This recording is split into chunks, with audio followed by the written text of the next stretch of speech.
Hello, Michael Grasso with Private Pook Games, here today with a review of Wroth, the latest offering from Chip Theory Games. It represents their attempt to do an area control, dice drafting, and a few other things thrown in. It is also them working with Manny Trembley. I hope I said your name right. Manny, I'm not familiar with a lot of his previous game design personally, but I was impressed with the balance that I found in this game, which I'll be talking about today. Wroth also represents them, Chip Theory Games, trying to do some somewhat simpler to onboard games. I wouldn't call the game necessarily simple, but compared to something like Cloudspire, which is a game it doesn't necessarily share a lot of DNA with, but you are going to hear me make some comparisons to. One, because Cloudspire is one of my top 5 favorite games of all time, and two, because a lot of the ways that cooperative and solo play is implemented here reminds me of some of the good things about Cloudspire. So I feel like you're going to hear a couple comparisons there, but this one is definitely easier to learn, especially with the Dized app, the same app that they used for Elder Scrolls Betrayal of the Second Era, and just some other things that happen to do with how you have to think about what your opponent's doing and the odds you're up against. So to begin with, I just want to mention that, sorry if I bumped the mic there, guys. Oop. Normally I would do this off camera, but I'm realizing my mic is a little off. Hopefully that fixes it, or doesn't make it worse at the very least. So to begin with, I want to address the art style. I personally love it. I think a lot of people have responded positively to it, but because it is so neon and sort of trippy looking, there are a few people it's just not for you. And if it's not, that's no problem. To each their own. It's all good. I personally like it. I'm a big fan of art that pops out at me. There's so much art that, as talented as the artists are who create it, a lot of it looks the same. I like going for things that have a unique look. I'm also someone who finds Dungeon Degenerates to have some pretty good art. Some people do not like it. I totally get it. To each their own. So to begin with, this is at its root a dice drafting and area control game. The dice drafting in particular works out very well because I never feel like when I'm playing this game that I end up with a turn where I don't have something useful I can do. I'm one of the few people, for instance, who actually likes Trip Lock. I know that game is a Chip Theory Games offering that not everyone's a fan of, but if I was going to level a criticism at it, it's that you roll 2 dice every turn, and sometimes the dice you get are just crap. And they do have a built-in mechanism for that where you can take your 2 dice and trade them in for one action of your choice, but that still severely limits what you were able to accomplish each turn. With this one, because you are working with at least 7 dice that you're drafting from, if you're playing cooperatively 8, if I believe it's 8 if you have 4 players, or at a minimum if you're playing solo or cooperatively, I believe it's 4, then you have enough to make choices, both for yourself and also to decide which of these dice am I going to give to the opponent, because I want to prepare for what they're going to do. And if there's one thing I love about the strategy in this game, it's that you have to prepare for what your opponent, human or AI, will do. If you don't do that, you will be destroyed in this game. So I love the way the dice drafting works for that. It gives you a lot of options, both for what you can do and for what you limit your opponent in being able to do. Now, as far as the area control, I will say that when you first start the game, the map, as beautiful as it looks, it has a total of 8 regions, not including the deployment zones. And it can be a little tricky to wrap your mind around which ones are adjacent to each other because so many of them circle around each other and there's lots of loops. Now, that is very temporary. Once you got it down, it is solid as can be. For instance, just after a few days of playing, I know that Region 8 is only adjacent to Region 7. I know Region 6 is only adjacent to 2, 3, 5, and 7, and those things kind of come into your head, and I didn't spend time memorizing it. You just sort of get a good map in your head of how it works. So it takes a little bit longer than I thought it would, but it's still pretty good. I could see someone looking at this map, and I don't want to pull the whole thing up, but if you can see down here, there's these white lines here that show where regions begin and end, and I could see someone when they first start out the game having trouble discerning which regions are what. I think that's a very temporary issue.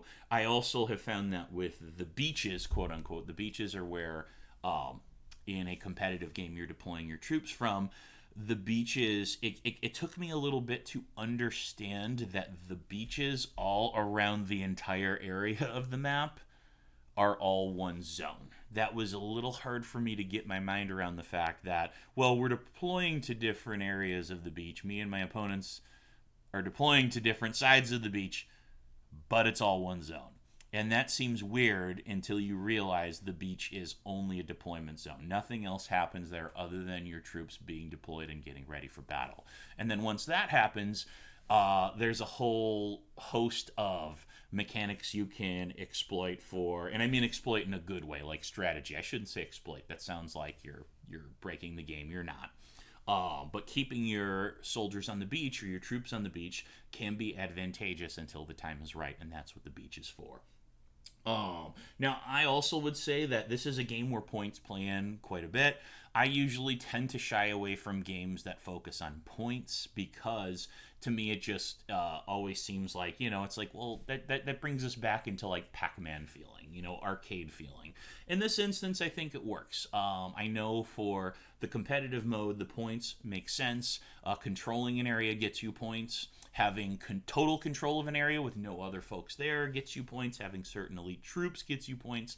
These allow for a lot of good examples that kind of allowed me to look past my, not distaste for points, but it's just something where, unless there's something else to the game, like points for me is an afterthought. I like Mage Knight as much as any other solo player, but at the end of the day, I want to conquer the game. At the end of the day, the points at the end is kind of nice. I calculate it and then I forget about it. With here, because the points work so well for competitive, I kind of overlook it. And then with solo, I've got to talk about solo. I could talk about the other stuff a lot, but I got to talk about solo for this game because Chip Theory Games, one of the reasons I keep coming back to a lot of the stuff they do is they know how to implement solo mechanics. They know how to be respectful of solo gamers, and that's something I appreciate greatly. And this is a game that's easier to table than some of their other stuff. So ways in which this is similar to Cloudspire from a solo perspective is that it has solo scenarios. The solo scenarios are pretty well thought out. They are not as complicated as what's in Cloudspire because this game is not as complicated as Cloudspire, but they come on these nice cards. There's one that they suggest as your first one, which actually took me a few times to beat. And you get to read a little bit of flavor text. You pick, cards based on which AI faction you wanna face off against. You take one of their AI boards, and literally one side is competitive, or when you're a human player, and then you can flip it over, and you'll see it has this AI tag right here, and you use this board specifically for it. So the boards are designed specifically to make solo playing easy, to just flip it over and start. Then you take one of these based on which faction you would like to face off against, not which one you want to control, which one you want to face off against, which is another difference with Cloudspire. With Cloudspire, it not only tells you what faction you want to face, but there's this particular faction you're supposed to be in order to face off against them. This one, you get to choose which faction you'd like to use. The factions are very balanced, but obviously you want to pick one that gives you a good strategy against whatever you're facing. You get a little flavor text for what the mission's all about. It's nothing groundbreaking, just basically what's going on. The last one I played, I faced off against the guild, and it's all about how the guild's trying to dominate all the resources. So the pool of Cora, which is what you use to buy elite troops, they are all taking it all up. And when you run out of resources for that, you can't get anymore. So a big piece of that whole scenario is not only trying to claim as much spaces as you can, but also keep the guild from stealing all the money. Very cool idea. So you read the story on the front if you'd like. Flip it over, it gives you all your setup, it gives you things that the guild's going to do at the beginning of each round, and I'm going to be honest, here is where, I don't want to show too much because I don't want to spoil, so I'm going to hold it back here, but at the beginning of each round, your AI faction that you are facing will have a variety of actions or things it will do in order to either destroy you or build up its defenses. And this is a perfect example of one of the things Chip Theory Games did, both in Cloudspire and in Wroth, which is when you play a solo scenario, the odds are stacked overwhelmingly against you. So they basically not only give your enemy an advantage, they also give it more actions. They give it an entire section of a turn where it gets to do multiple things against you, and the number of things it does against you is equal to the round number. So round 1, it ain't too bad, but round 2, it will take 2 actions against you. Round 3, 3 actions against you, so it keeps getting worse and worse. And so the idea here is, 1, they want to make the scenarios difficult, because if they're too easy, you're done with them and that's it.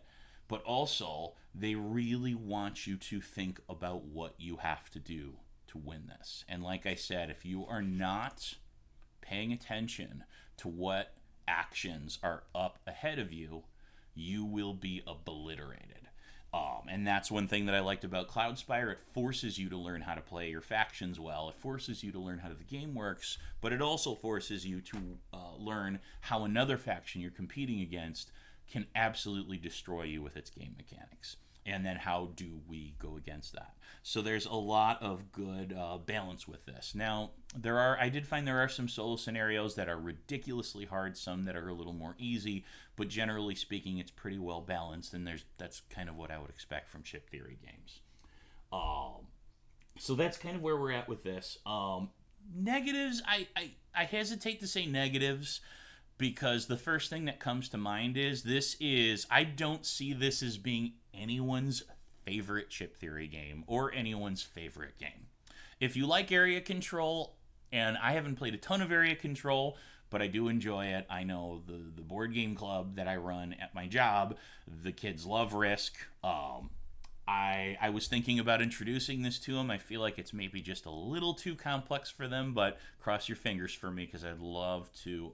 Risk is great, but I would love to even branch them out to bigger and better games as well. I feel like it's probably a little bit like the turnaround is a little too complicated probably for kids of a certain age. At the same time, kids are surprising me all the time with what they can handle, so maybe I shouldn't sell them short. Onboarding the game, I'd kind of been led to believe that this game is a quick onboard. It's not as quick as I thought. The turnarounds can be a little finicky. It is definitely easier to learn the competitive mode of this game. The competitive mode is pretty straightforward. The Dice app will take you through it. It will take you a little bit, like you're going to need the turnaround overview reference card, because there are 6 phases. And for a game that's designed to be smaller and simpler, 6 phases is a good amount. So you're going to need that for the first game, I would say, maybe even the second game. After that, once it starts rolling, it's pretty easy. And, I've been comparing this to Cloudspire, so right away, I've got Cloudspire down really well, but that's a game that took me quite a while. I had to go through the tutorial multiple times, memorizing, I shouldn't say memorizing, but getting familiar with all the keywords. That game has keyword bloat. You're not going to have that with this one. There's no real keywords to learn. You basically have a faction mat. It has up to 3 special abilities, and then you have some icons, but even those icons mean one tiny little sheet you can refer to. And to be clear, the icons here, that's not how many you have to learn. This side is, let me see. I got it here. This side is for competitive. This side is the same icons, but basically the solo version. How do you use them when the AI in the solo version or cooperative version is doing it? So that's pretty good. Last thing I want to mention is the tray is awesome. Hooray to Chip Theory Games always does a really good job of including things that help make the game easier to manage. You can see here that I have all the troops easy to access in here. There's slots for everything, for cards, for dice, everything that you need. You are given some sort of container to work with, and all the components play into making things easy to organize. I did spring a little bit of extra for the metal troop tokens. They feel awesome in their hand. I have found myself, though, going back to the regular stock tokens, and there's two reasons for it. I'm not saying the metal tokens are bad, but the metal troop tokens, one, as awesome as they feel in my hand, they are a little harder to grip. Like if you want to grip 4 of them, the plastic ones, it's nice and easy. I just grab them. If I want to grab 4 troop ones, I find myself fiddling with them a little bit. Maybe that's just because I have huge fingers. I don't know. But that's what I've found. Not a huge deal. I still like them. I feel like if I was introducing the game to someone, I would use the metal troop tokens just to show how fancy they are. But it is just something to be aware of. I think both of them can be used well. But I have been going to the plastic ones. There's one other very small thing with the metal troop tokens, and I want to show that to you here. I'm going to kind of give you a good look at that. Those are 2 different faction tokens. Let me give it the... There we go. It's a little better. So as you can see, the shapes are very distinct. The colors, not so much. And if you were to take those same tokens in the plastic versions, my hope is that you can kind of see the colors are far, far, far more pronounced than the plastic ones. Now, these are the only 2 troops where that happens. All the other metal tokens, it's really easy to tell which is which, but in that particular instance, those 2 factions, I believe they are the Guild and the Coda. Those ones are just something to be aware of if you have the metal troop tokens. Otherwise, use the ones that make you feel happy when you're playing. That's just about it. Wroth is a good game. I don't think it's going to make anyone's game of the year list, but it does some really cool things with area control, does some really cool things with dice drafting, and it also, most importantly, provides a more affordable entry point if you want to try a chip theory game. Now, that said, it's called Chip Theory Games. It comes with 1 chip. That is not a negative.